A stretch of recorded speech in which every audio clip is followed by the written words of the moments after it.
call the City Council regular meeting to order from Monday, August 3rd, 2026 at 6:30 PM. All rise for the Pledge of Allegiance.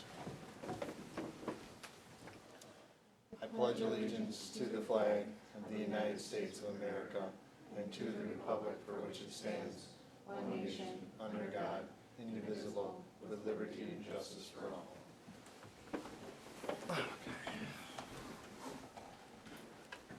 All right, moving on. Item 3, roll call. Administrator Popos. Councilmember Ball, Present. Councilmember Jensen, Present. Councilmember Maroney, Present. Councilmember Scott, Present. Mayor Rotenkamp. Present. Thank you. Number 4, open forum. The City Council invites residents to share new ideas or concerns related to the city business not already on the agenda. However, individual question and remarks are limited to 3 minutes per speaker. No city council action will be taken, although the council may refer issues to staff for follow-up or for consideration at a future meeting. The mayor may use direction if speakers are repeating views already expressed or ask for a spokesperson for groups of individuals with similar views. Speakers should state their name and home address at the podium before speaking. So with that being stated, is there anybody here that wishes to address the council in open forum tonight? I'll ask again, is there anybody here that wishes to address the council in open forum tonight? One final time, is there anybody here that wishes to address the council in open forum tonight? Hearing none, open forum is now closed. Moving on, item 5, public hearing. Ally? Yes, thank you. So at the city council meeting in June, the council reviewed the current council salary and how it compares to surrounding communities. Following that discussion, the council directed staff to adjust both the mayor and city council members $50 per meeting to align with surrounding communities. Because this is authorized by ordinance, it requires a public hearing for approval. Ordinance 3-2026 is recommended for approval to take effect January 1st, 2027. Thank you. So, as stated, this is an amendment to our ordinance, so it requires a public hearing. So, I will now open the public hearing and allow public comments. So is there anybody here that wishes to address the council regarding this resolution? Again, I will ask, is there anybody here that wishes to address the council regarding this resolution? One final time, is there anybody here that wishes to address the council regarding this resolution? Hearing none, I will now close the public hearing. So is there any additional information need to be provided to the council? I think this is pretty straightforward. So, Councilmember Rowan? Just a clarification, the effective date says the date of the ordinance becomes effective, but it doesn't take effect until January of next year, correct? Yep. Right. Okay. So, moving on then. Item number, nope, Just need a that's right. motion. We do, yep. I'll make a motion to approve the ordinance as amended. I have a motion from Councilmember Maroney. Do I have a second?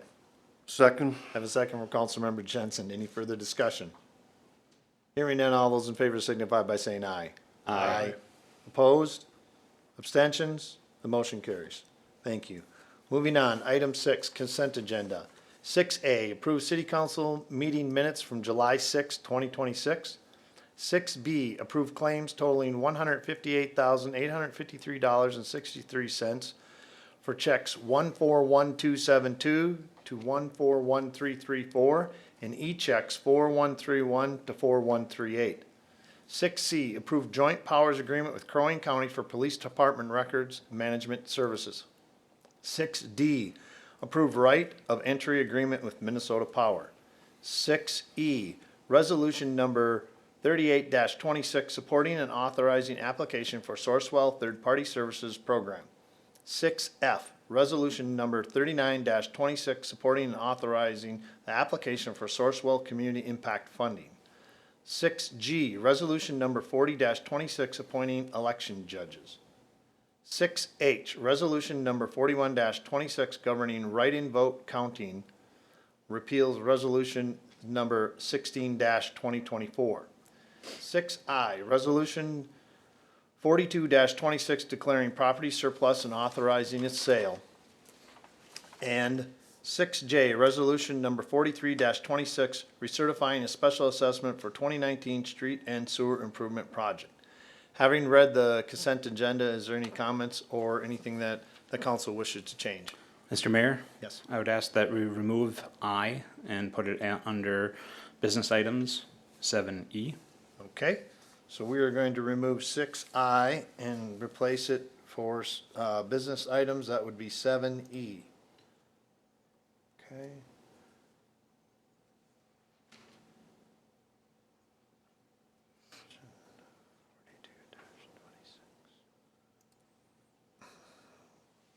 Anything else from council? Okay, hearing none, do I have a motion to approve consent agenda as read and changed? So moved. I have a motion from Councilmember Ball. Do I have a second? Second? Second from Councilmember Maroney. Any further discussion? Hearing none, all those in favor signify by saying aye. Aye. Abstentions? Oh, excuse me. I just can't get it straight tonight. It's all right. Opposition? Abstentions? Motion passes. Item 7, business item, 7A, consider petition to rezone application 26-001. And we're going to have Anthony give us an overview for that. Thank you, Mr. Mayor, members of the council. The item we have before you is petition to rezone 26-001.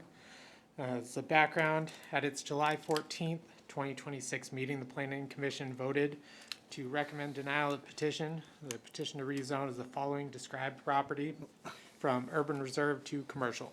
The east 300 feet of the west 675 feet to the north 360 feet of the northeast quarter of section 18, containing approximately 2.48 acres, more or less subject to county state aid, highway number 11 right-of-way, and subject to easements, restrictions, and reservations of record.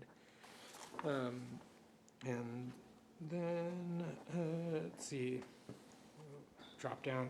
So during the public hearing, the Planning Commission considered the rezoning request, received oral testimony from 3 residents. Following the discussion, the commission voted to recommend denial of the petition. And then, and at this point, I'd like to have the applicant come forward and give her a summary, if that's okay. Yes, it is Anthony. Please come forward, state your name, your address. You will have 3 minutes to speak. Okay? My name is Holly Santana, formerly Holly Raish. My address is 6799 County Road 11, Breezy Point. And it took me a lot to purchase this property. And in this whole trying to rezone this, it seems that the city is taking a role of almost a property owner instead of doing what's good for the community and good for the city. I've built 9 businesses over the course of 23 years that I've resided at this address. Out of those 9 businesses, I've had several businesses that were medium to high traffic, yet there's no accidents that have ever occurred from people turning in or us turning out, which was brought up at the previous meeting. But there has been accidents from people turning into the bank, turning into the roofing company, turning in and out of the school area. And so there was a few people that spoke, but they spoke about traffic and they live on Nichols Road. And so their inlets and outlets to their driveways come in and off of Nichols Road, not directly off of County Road 11. And they're also customers of mine, but they were not wanting my business there. But like I said, I've had 9 businesses there over the course of all these years. And I have one neighbor that is probably 400 feet from me, and he's here tonight. The other suggestion for this, the reason I'm here is I have a food trailer now, which is a little bit different business than I've had in the past, but also a good amount of traffic. And I was told if I put the food trailer on the commercial property across the road or any of the commercial property, that I can just do business. And so Vern across the road has, his is commercialized and he lives there. Now, we have made up a contract for me to move over there, but that would be a huge concern of mine, traffic there, because his driveway comes right after the corner, and there's no way of anyone seeing people stopping and turning in and out of there, parking on the side of the road. I have availability for people to come in, turn around, and multiple vehicles to park in off of 11. And so that is the short-term idea, was to put it over there because there's no restrictions to me doing that. But the biggest problem for me is, like, I think that would be very dangerous because people would just be parking on the side of the road to come up and get it. And it wouldn't be, that would be a problem. And so I'm trying to zone commercial to fit this business that I have now, and continue to do business for myself. And so, I've gone back and finally, I got 3 minutes, so I've gone back and forth on the different zonings. It's changed a few times, the names have changed a few times, and none of that's been recorded with Crow Wing County, so that's been an issue. And I never got notice, the people behind us never got notice, and they're saying we must have just missed the paper. Well, none of us never really remember getting notice on all these changes. And so, for me to do commercial zoning, everything around me has built up. I've been there, the house has been there before the school, before the bank, before any of this. Never did I see all of this being built up the way it is now. And I'm the only one left, I think. I mean, Vern has his house over there that's commercial, and he's not, I don't think he has any intention on building some commercial building or anything. He just lives there and it's commercial. So I would like to do the same thing and be able to conduct my business, which pays my bills to raise my kids. So, Thank you. thank you. All right, having heard from the applicant, council, any comments? I re-watched the P and Z video. I agree with denying it based off testimony of the neighbors. They weren't opposed to the food truck, they were opposed to commercial. That was never intended to be commercial. And I agree with P and Z. Okay, thank you, Councilmember Jensen. Any other council members wish to weigh in? Yeah, I guess I tend to agree with the property owner. You know, it's one thing to have a comprehensive plan and to have future land use guided as such at the time that the comp plan is put together and rewritten. It's something else to consider really what is the best zoning of property in an area like that. And clearly we can all look at the map and see the extent of commercial. It's a busy road.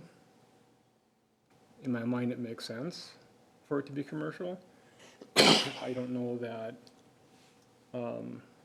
alone it being inconsistent with the comp plan and future land use would be enough for me to not support a rezoning of it. I unfortunately wasn't able to watch the P and Z meeting, so I don't know if there were any other discussions around. It sounds like the property owners had several businesses there over time. Is there an approach where even an interim use permit for home occupation may make sense? I just think one way or another, I don't feel unreasonable, given the property location, given surrounding land use, for a level of home occupation and certain commercial activity to be taking place there. I don't see it being all that inconsistent. Thank you, Councilmember Scott. Any other council members wish to weigh in? Any comments? Oh, good. I guess I have a hard time switching it to commercial, being that it's just like the one lot there. If it was a change of that entire urban reserve area, or like a wider swath of it, and we were going to change all of that to commercial, it would make more sense to me than just like the one lot, changing that to commercial. I don't love that makes you have to like move. I know we talked about trying to find some, areas in the city where these food trucks could operate, even if that was potentially on like city property. So I hope that that's something that we can have as a potential for people that are in this situation, because I do want these businesses to be operating in the city. Just that sort of, I think does seem inconsistent with that urban reserve area where there is really, until you get to the resort, not commercial on that south side of 11. Thank you, Councilmember Ball. Councilmember Maroney? So I'm kind of in favor of not rezoning, because if you take that one parcel as it is, one could argue it's a spot zone, granted right across the street is commercial. I'd feel more comfortable if we started looking at that entire area of what can be classified as commercial or not.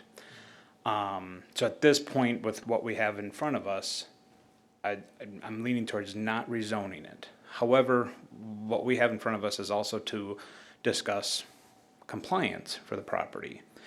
And part of me wonders if we should put a pause on that compliance to reevaluate as the city of what do we believe is a food truck, where should it operate.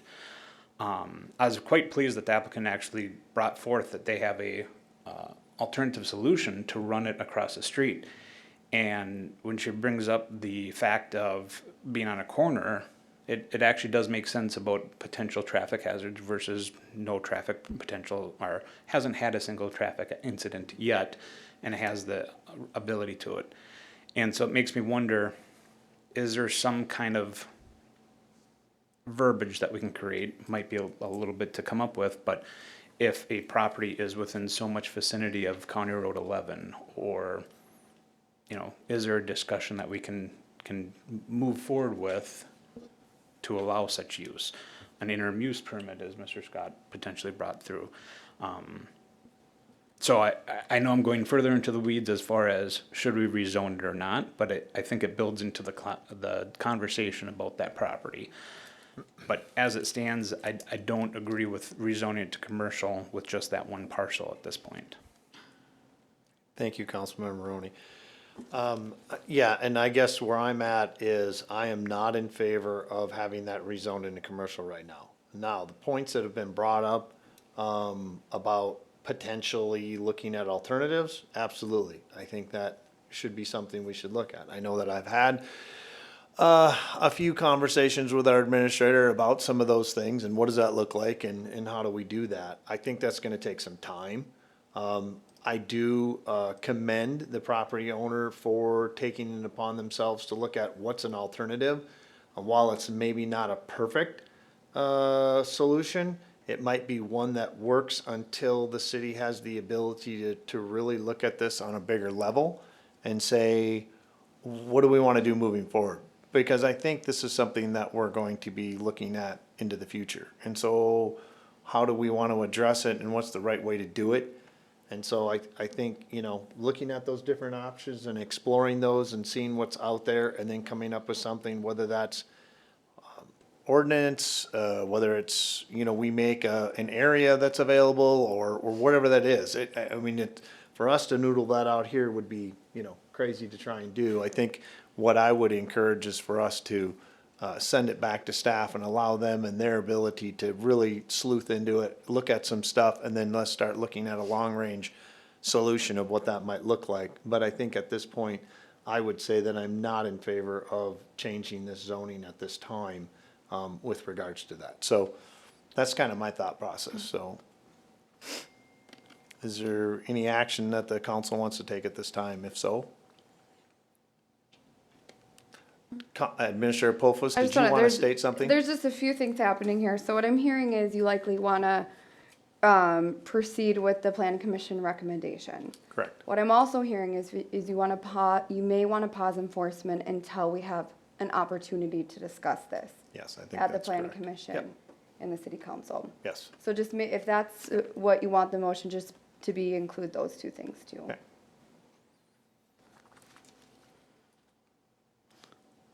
I'll make that motion. Okay, so I have a motion from Councilmember Maroney to at this time deny the rezoning of the property to commercial, but to put a pause on the enforcement aspect until city staff and council and the planning commission can work together to come up with some solutions and alternatives for more of a long-range thought process of how we want to deal with this moving forward. Do I have a second? I'll second. I have a second from Councilmember Ball. Any discussion? Hearing none, all those in favor signify by saying aye. Aye. Opposed? Aye. Abstentions? Motion carries. All right, moving on, 7B, approve amended Pequot Lakes Fire District Joint Powers Agreement, Administrator Pofus. Can I say something in this? It's a public hearing on her behalf, right? No, this was not a public hearing. I gave the petitioner an opportunity to speak, and that was at my discretion. And nobody else can speak then. At this point, no, I did not allow anybody else to speak, sir. Okay. Okay, there's a lot of information here, so I'll do my best to summarize. So the city of Breezy Point initiated a conversation with Pequot Lakes regarding the fire district formula. In April, both mayors, Chief Schwankel, Administrator Johnson, myself, and Jeanette met to discuss potential adjustments to the formula to make it more equitable. Currently, the operating budget is split 75% to the district cities, 25% to the contracted cities, and then divvied up based on building market value. The capital budget is currently split 94% to the district cities and 6% to the contracted cities, and then divvied up based on building market value. JPA formulas in Minnesota typically use a combination of factors in their calculations, including different weights towards building market value, estimated market value, populations, households, calls, or tax capacity. In all of the communities I spoke with, under similar JPAs, they all have some consideration for call volume in their formula to account for the use of service. Because of this, the group proposed that the operating budget includes a 30% weighted consideration for call volume and a 70% weighted consideration for building market value. This adjustment improves fairness among the district and contracted cities and properly accounts for the use of the resource in each community.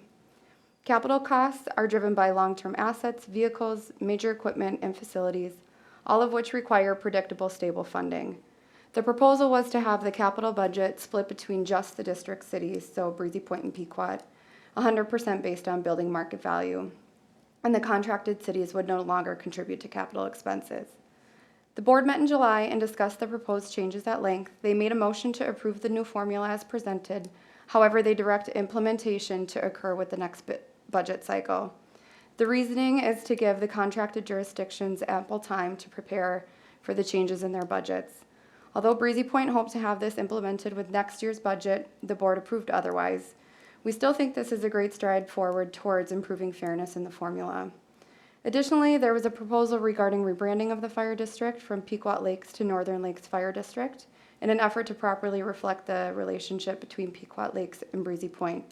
The board was supportive of the proposal, and we hope to roll out the new name during Fire Prevention Week this year. The proposals, as discussed, are in the JPA in your packet. This has been reviewed by legal counsel, recommended by the board, and are now going in front of both city councils tonight.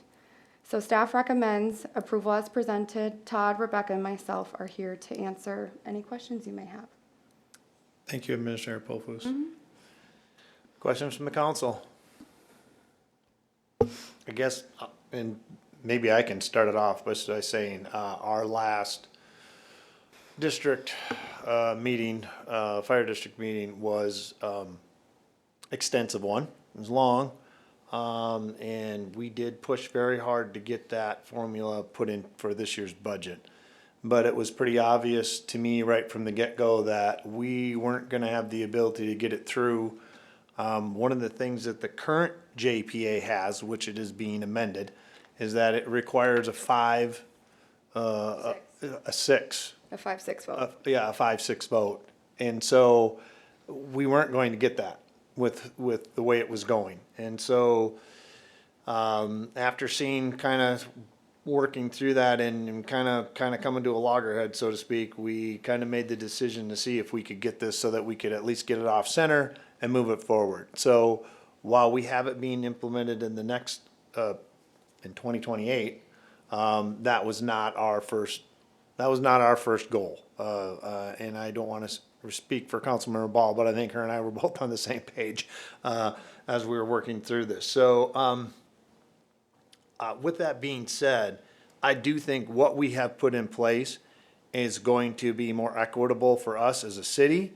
I think it's going to put us in a better position. One of the big pushes I've had is the rebranding aspect of it. I think that's a super big important thing. I know that's not a dollars thing, but it is important because I think it starts to set the tone for that. This is a district that has some equality in it with regards to the entities that are involved. I think there continues to be some concerns by our neighboring city about how our contracted entities are going to react to this. And I would say publicly that I disagree with their worries. And I look at it a little differently. While I think it's important that we provide those services to those contracted entities, I didn't feel that we should be held hostage by that. And I felt that that's kind of where it was. And part of that comes from, I think, the idea that some people look at things a little differently with regards to how we move it forward. I look at it as a business. And so I don't look at it as a club or a get-together or anything like that. It's a business, and you need to run it as a business. I do think that the ultimate goal is to be a taxing district. That's what fire districts actually are set out and destined to become. And I think eventually we're going to get to that point.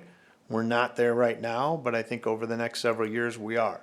But the changes we made were needed. We've been in this now 4 or 5 years, and it was time to get some of these updates done.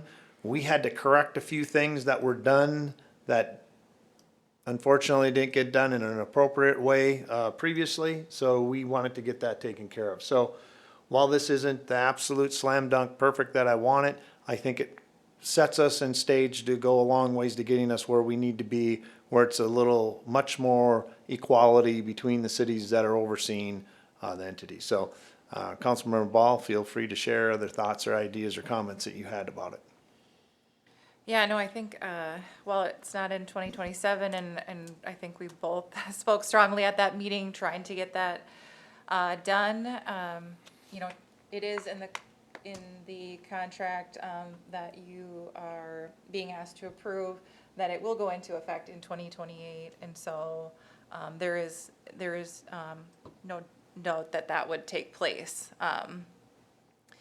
And then the rebranding, I think, will be huge. I think there's a lot of misinformation about whether Breezy Point is in fact a part of that fire district, and so I think this will go a long way to make us more included.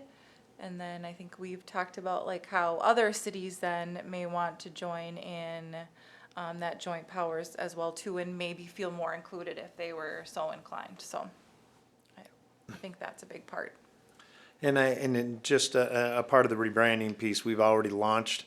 So as a part of it, we asked for community involvement in the rebranding, and particularly the patch that all the firefighters will wear moving forward once the district is rebranded with the new name. And so it's now been launched. It was launched on the 31st of July, and it's been open to the community to submit artwork that would go in the center of that patch. So we've kind of made it to where the communities can be involved and people are interested can get involved in that. I would highly encourage you to check out the website. Also, the Breezy Point app's got the information on it as well.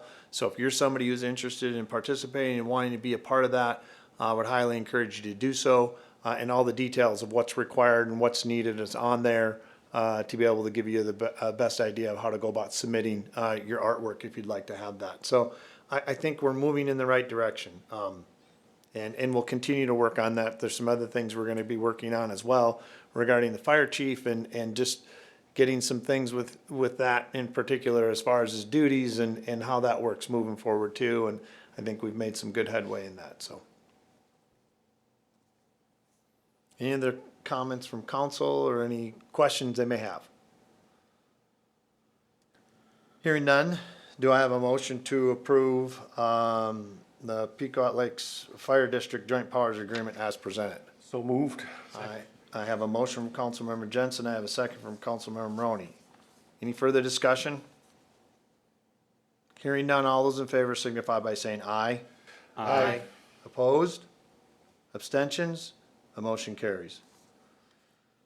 7C, 2027 Preliminary Budget and Levy Review. Administrator Pofus. Yes, thank you. So staff began the 2027 budget process in early summer. We met with the Finance Committee on July 9th to review the 2027 draft budget. The proposed budgets and levies, line item by line item, are in your packet. My presentation tonight will be pretty high level. I was thinking we could go through each fund. If you guys have any line item questions or specific, we can answer them then. But then at the end, I can field more questions too. So, Deb, I think we can start with the general fund if you wouldn't mind clicking it. So the general fund is our main operating fund governing our general services. In my memo and on the next slide, you'll see I have listed the impact, or the most impactful line items for the general fund levy. This is not a full list of all of the changes, but really the important ones for the 2026 budget. One of the main items this year and any other year are employee compensation and benefits, which account for about 3% of our levy. So overall, we are seeing a reduction in our general fund levy, mostly driven by moving the CIP out of the levy into its own fund and the road improvement project. So some accounting back end stuff, we are seeing a decrease, but the total general fund levy is proposed to be $3,054,939. So I guess I'll open it up to you guys if you have any questions about any line items or overall questions about the general fund. Council, any questions for Administrator Pofus about the preliminary?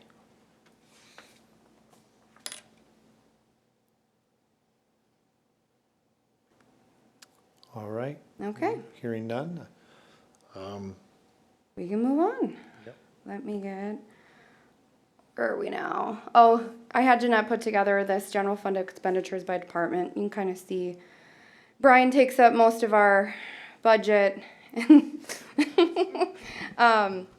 And Public Works accounts for about 13.9%. Again, that's not including road improvements. That's in a separate fund now. So total it'd be around $1 million if we're including those. Admin is about 12%, planning and zoning 7%, other government. This is the public safety includes fire in here, so that's why you'll see it a little different from the in your spreadsheet. Parks is about 3%, council 1%, and our city attorney is about 1% as well. So that's our total general fund. All right, Deb, you can hop to the next, please. EDA fund, this is pretty standard. We aren't recommending any increases for 2027, so you can probably hop to the next, Deb. Our cemetery fund, this remains pretty stable. There's a healthy reserve balance here. We are proposing an increase of $6,000 to the cemetery fund to account for admin time that's associated with Deb does a lot with the plaques and the butterfly event planning and a bunch of admin work with that. So we're just supplementing her salary with some cemetery funds. So that's what we're proposing for the cemetery fund. And then our Capital 401 fund is our new fund. This is where you'll see what we previously labeled as the equipment CIP and our road improvement projects.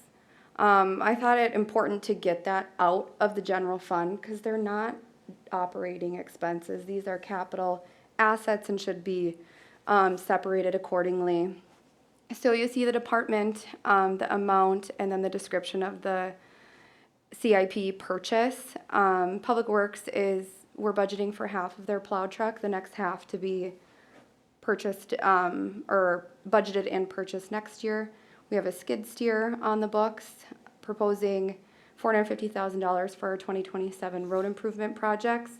We'll be bringing a proposal at the September meeting for you guys to decide what you want to do with those projects next year. Police, we're purchasing heart monitors. I think typically Sergeant Garcia applies for a grant for that, so we're hopeful to get that this year. And then a squad car. Our parks, we're budgeting that $60,000 for phase 1 of our master park plan to kind of kick that off. And then we're also proposing $40,000 be put back into our capital replenishment. As you know, we spent a lot of reserves on City Hall, so just trying to kind of build up those reserves for a rainy day or emergency or, you know, just to have. So all of that leads to a levy increase of 7.79%. So you'll see my summary page there. In September, there may be a slight variation. We're waiting on some personnel committee items that could change slightly. And we're waiting for a few numbers back, Jeanette and I are, but it shouldn't change, I don't think, significantly. So I would say confidently we'll be between like 7.5 and 8 for the prelim levy, pending any changes tonight that you may have. So, and I should also mention, you'll notice the debt service fund has gone down to 0. This is due to the delay in our Bushman Road project. So we won't actually see a full debt service payment until 2028.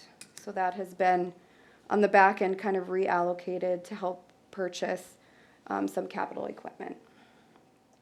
And then it'll be moved back to the debt service next year. Questions to Administrator Pofus about the presentation? Council members?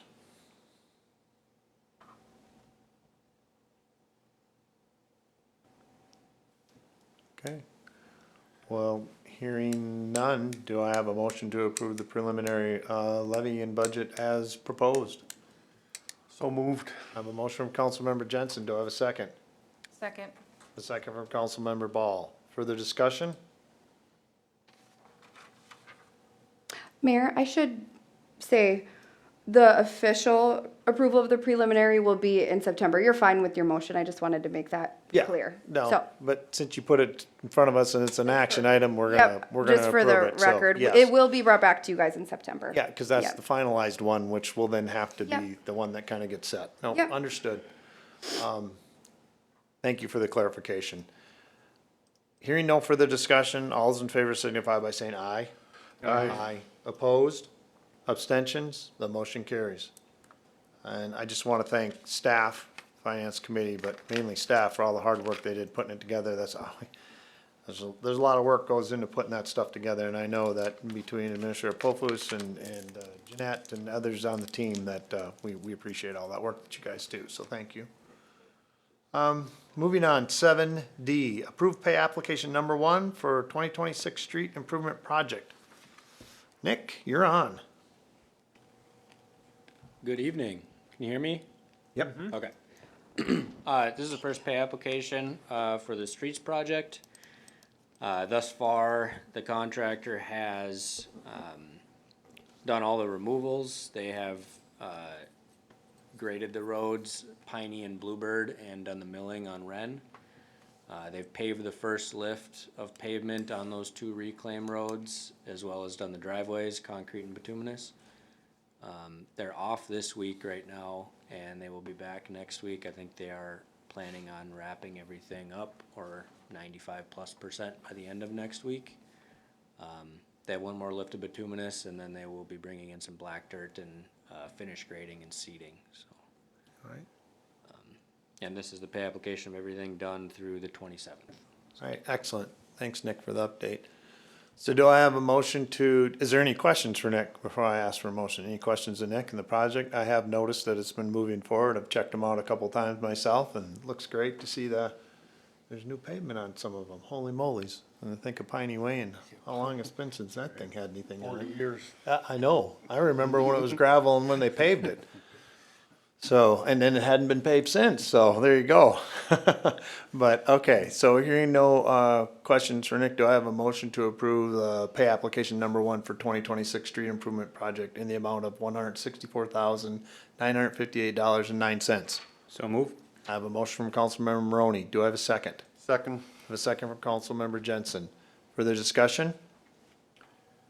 Hearing none, all those in favor signify by saying aye. Aye. Opposed?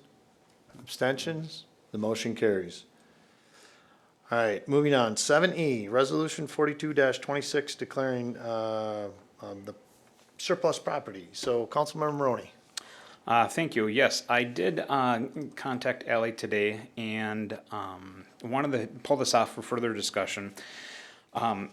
As it was presented to us in the packet, was we had a resident reach out to inquire about a piece of property that the city owns that staff had inquired on. We had no use for it, and an agreed upon purchase price had been developed for it, and we had a approval for us to authorize it for a surplus and to sell it to said resident. If memory was serving me correctly, in the years past, we have had other situations that this has populated from us, that we actually, instead of allowing the person who came forward to just directly purchase, we actually decided a minimum and went to a closed bid auction. Reason being is, while one individual did inquire about it, which we appreciate, and if there is no need for the city, it makes sense, but at the same time, we want to make sure that any resident has the same opportunity to bid on such property. I believe we have done this with other parcels. One comes to mind is the airport. I might be wrong. In the end, it ends up being sold to the person who was inquiring not in the first place, but it's more of a transparent way to offload surplus properties, allowing any resident to do so. So I asked for it to be discussed. For us to discuss it on which way we prefer to go forward. We've had new staff, we've learning opportunities for us all, and so that was just my discussion for tonight's point for that surplus. To authorize it as a surplus, but then go for a closed bidding, which then we'd have most likely in front of our next auction to approve the highest bidder. Any comments or thoughts from the council? Yeah, I mean, this Yeah. is the amended Yep. resolution. I agree with it.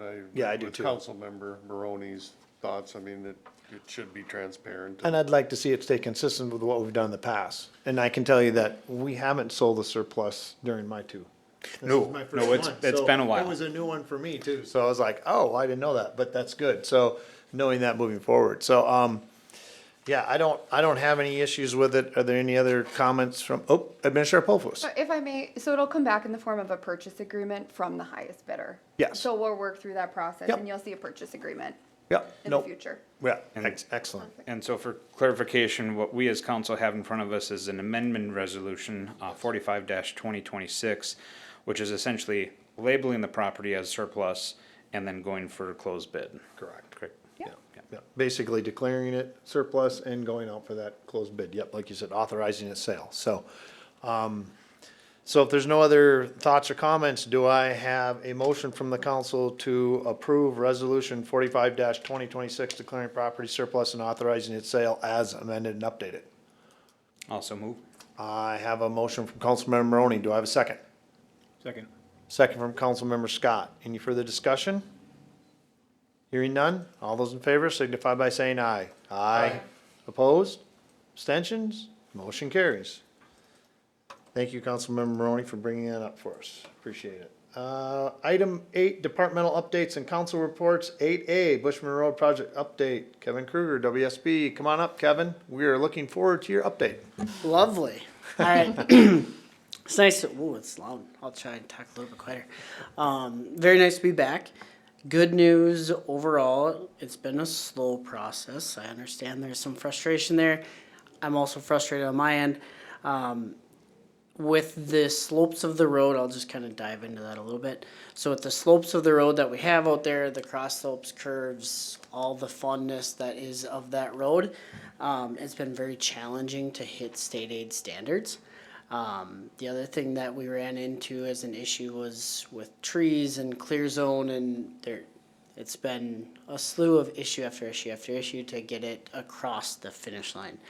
We are millimeters away. So the goal would be to submit to state aid by the end of this week at the latest.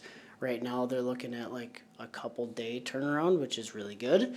As long as they don't get a influx of projects, we should have a turnaround fairly quickly on that. So then we'd be looking at advertising in the next couple weeks, hopefully.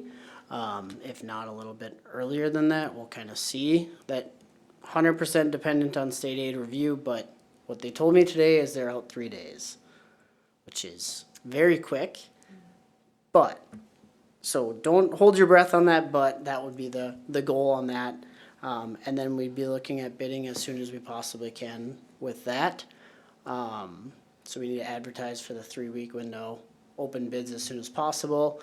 The goal would still be to, if the contractor wants to, so basically what we're looking at, or what I'm considering right now, and you guys can obviously throw some input on this, allow them to start whatever they would like to this year.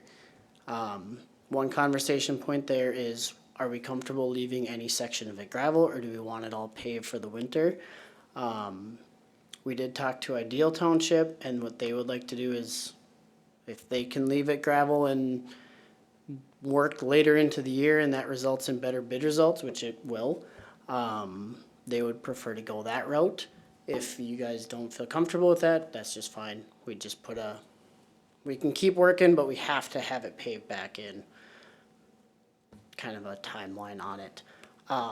If they don't want to start it this year, which I can almost guarantee the winning contractor will start this year, if we allow them to, we would just, whatever we don't get done this year, we'll roll into next year.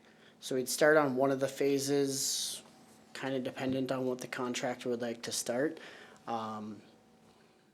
Maybe it's the western portion from Ranchette to the west. And they try to work on that entire section, get all the dirt work done, get the pipe in, curb in, and maybe that's where they leave it for the year. Maybe they don't do any curb this year and the curb is all next year and they just do a lot of the grading work. All that's kind of up in the air of exactly how you guys would like to see that worded.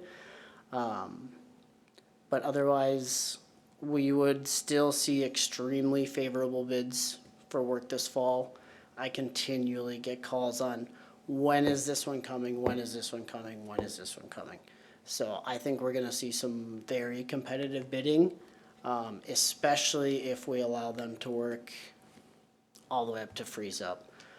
There's a lot of contractors looking for work like that, so. Okay. Thank you for the update, Kevin. Couple things, just right off the bat, I want to ask Joe something. So if we get this going, how does Public Works feel about it being gravel in the wintertime? Do you guys have an issue with that? Is that going to create a major issue for you as far as taking care of it in the winter? No different issues than any other gravel road. Okay. Yep. It may not get plowed as frequently. Okay.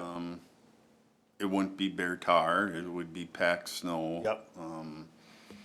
But I think for one season, we could keep the road safe. Okay. And open.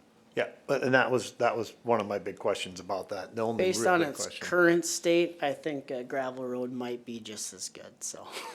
No, I get your point. But I want to ask that question to Public Works Yep. because I didn't want to make an assumption on our part as the council.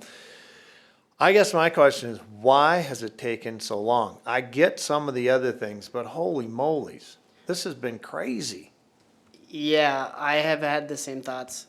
So the design is just extremely complex because every single time we move one of the curves, it impacts another curve that is not state aid. Okay. So like we had, when we started, I think like 13 curves that technically weren't compliant with state aid rules. We've gotten that down to 2 curves that are no longer state aid compliant. And every single one of them, then you're playing with the profile of the road because, Changes it. you know, sure, I can make this hill higher and that removes my vertical curve issue. But now I raise my road and I have a driveway that's at 25% grade. Well, that's not gonna work. I need to find a different solution. Okay. So playing with that model has taken an extremely gruesomely long it's been brutal for them to figure out the different things. And then that group finishes like, okay, we've got a profile that works now for our curves. Then the next group goes, well, we have issues now with our tree removals and we have issues with our right of way. how do we shrink that back in and suck it back? It's not been very fun. So we ended up, just a little update on the variance, or the variance request that we approved last meeting. We're hoping that goes down to, I believe what state aid called it is an exclusion.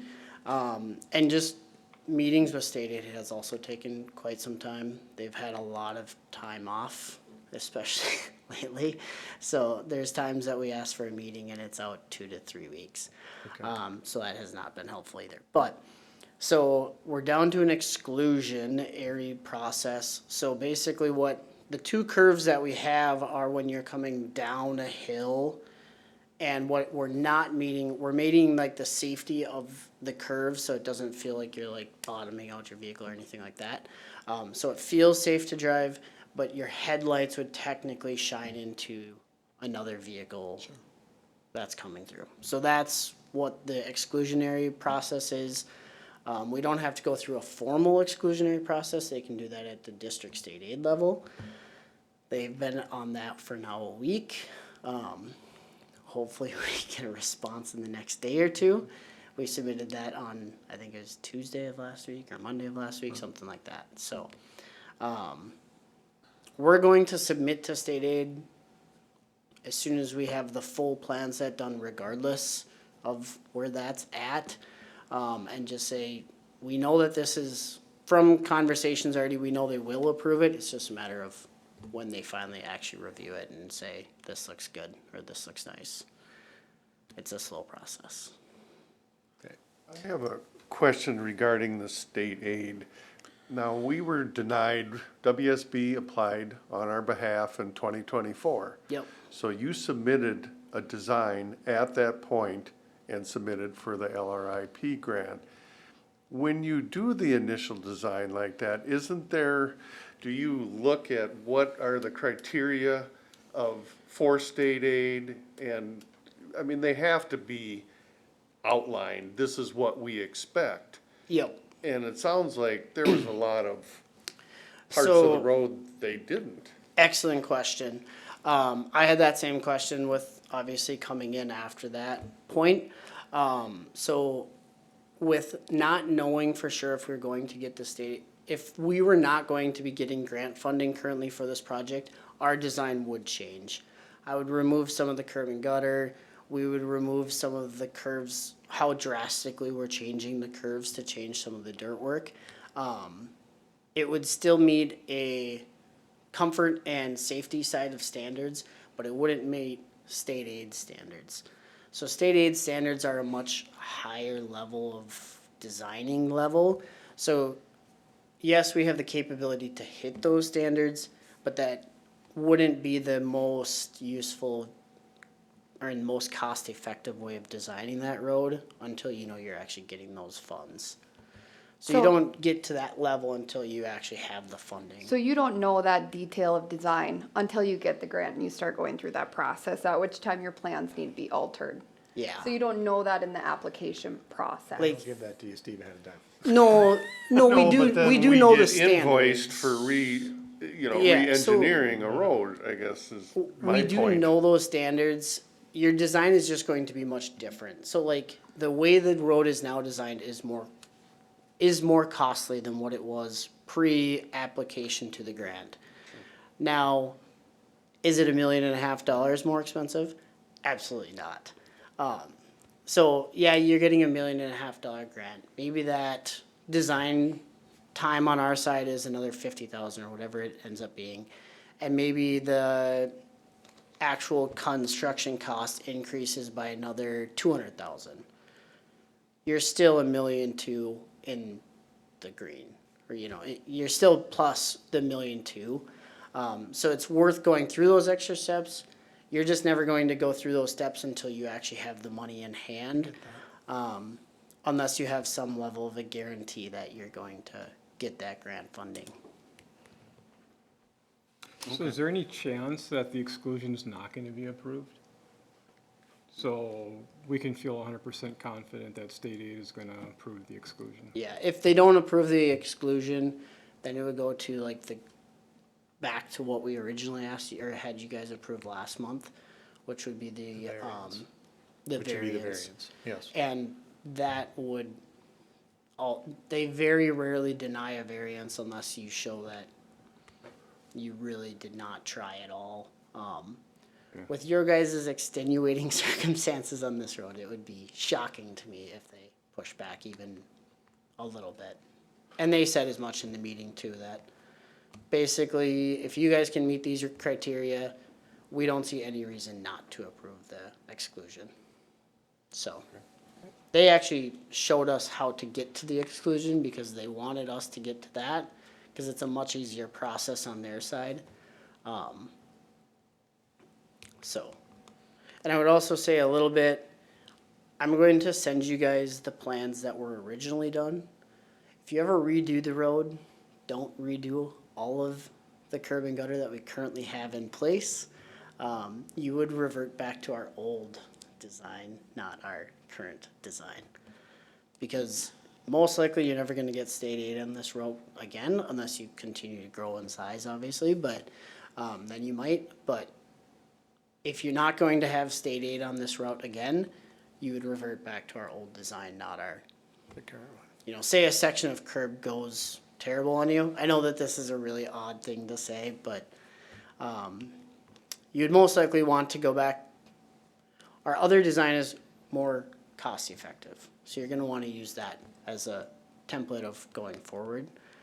You are required to maintain this for 10 years, but after that, in 25, 30 years, 40 years, when you're doing an overlay or something and looking at curb and gutter to replace, maybe there's some sections that we just remove instead of replacing at that point, is what I'm getting at. Hopefully it's not an issue for any of us.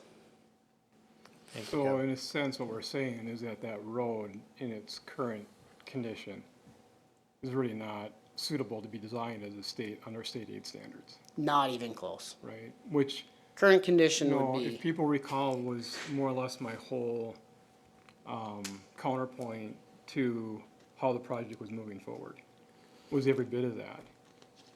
This is not a road with elevation change, with curves, with where it's at in the community that should be constructed to a state aid standard. It just makes no sense. But here we are. Much more costly, taking a long time. And it's too bad that sometimes we can't just find the time to slow down and really evaluate what makes the most sense for a road improvement like that. I would say what we originally had to the state aid standard, there isn't a humongous gap in those two levels. You guys did have some pretty wicked sightline issues out there that regardless of if you were going to be doing a state aid design standard, the recommendation on the engineering side would have still been to fix a lot of those low points. There's a lot of wicked viewpoints, especially for folks pulling out from their driveways. Any other comments or questions for Kevin? I will state that if the bid process gets going, we may have to call a special meeting in September in order to approve those bids. So just FYI, put everybody on notice for that. Just because of the timeline and the way things might work, we might not be ready at the September meeting, but it could be ready shortly after that. So I want to make sure that everybody's aware that we may need a special meeting so that we can get that going. And with how Ally's a rock star, there's a good chance your state aid agreement will be ready too. So we'll hammer all that out as fast as possible as soon as we have bids. Okay, sounds good. Any other further questions for Kevin? Thanks, Kevin, for your update. We appreciate it. Awesome, Thanks, thanks for Kevin. having me. Yep. All right, moving on, 8B, Shoreview Lane Maintenance, Paul Gorker. Joe's here, and you got an update for us, Joe. Yep. So we received one bid to repair Shoreview. It was approximately $4,000, which was very good. The work scheduled to start later this week, Wednesday, Thursday, unless the plans change. And that will restore the riprap grade, hydro seed, put the markers back in place, and then staff will put new live stakes in this fall as requested by the DNR, Jake Free, then he'd like to see them in fall, and then we would, do a similar roping off to let it establish one more winter season. So that turned out well. It would have been nice to get more interest, but I think the price was very competitive. Similar to what Kevin said, people are looking for work. We had several calls, but the timing and the cost was favorable, so that's the plan. Any questions? Any questions from the council to Joe? Okay, no, thanks, Joe, for the update, and good job. Keep that moving forward. Okay, moving on, 8C, second quarter financial update, and I think Administrator Pofus is gonna give us that. Yes, Jeanette couldn't be here tonight. I included some information in your packet. To date, we have received about 36% of our budgeted revenues, about 44% spent of our budgeted expenditures. That leaves us in a net position of negative $330,000. That's just because we haven't quite collected all the revenue. A lot of that is received in third and fourth quarter. And yeah, I guess if there's any specific questions, I'm happy to answer them. Any questions from Administrator Pofus regarding the update? All right. So the next council meeting would be September, what is that? Yeah, sorry about that. So Night to Unite is tomorrow. The primary election is next Tuesday, August 11th. And the next city council meeting, it should say September 1st, not 1st. So sorry about that. Okay, so it is gonna be on Tuesday the 1st then. Yes, it's on Tuesday the 1st. Yep, we have a planning commission on the 7th when it would normally be, so, yeah, 8th. sorry, 8th. Monday the 7th is the holiday. Thank you, Michael, yes. Yep. But we moved it back to the 1st to make, Correct. so we could make that fit, so, Yep, okay. and that's all I have. All right, and then we got a police department report, it's informational, so hopefully everybody looks at that, and takes a look. Were there any questions to the chief regarding any of those? I think it's pretty self-explanatory. Again, thanks to your guys for doing their work, appreciate it. And then, as far as council, Councilmember Ball and Councilmember Maroney, Personnel Committee, anything to update? We have a meeting coming up soon. Okay. All right. And Fire Board, we kind of covered all that already, so we're good there. Councilmember Jensen, streets or cemetery? No, and cemetery was just for the butterfly. Butterfly release, okay. And then Councilmember Maroney, Planning and Zoning, No update. okay. Park and Recs did meet, I know, and I think they have another meeting scheduled in September. I wanted to make this last meeting, but couldn't make it, so I will definitely make the September meeting. Finance Committee, we met, of course, everybody saw the results of that tonight with the preliminary levy, so that's kind of most of the updates that we have at this point, so seeing that there's no other information or stuff to come before us, I will ask for a motion to adjourn. So move. I have a motion from Councilmember Scott. Do I have a second? Second. Second from Councilmember Jensen. All those in favor signify by saying aye. Aye. Opposed? Abstentions? Motion carries. Meeting is adjourned at 7:33 PM.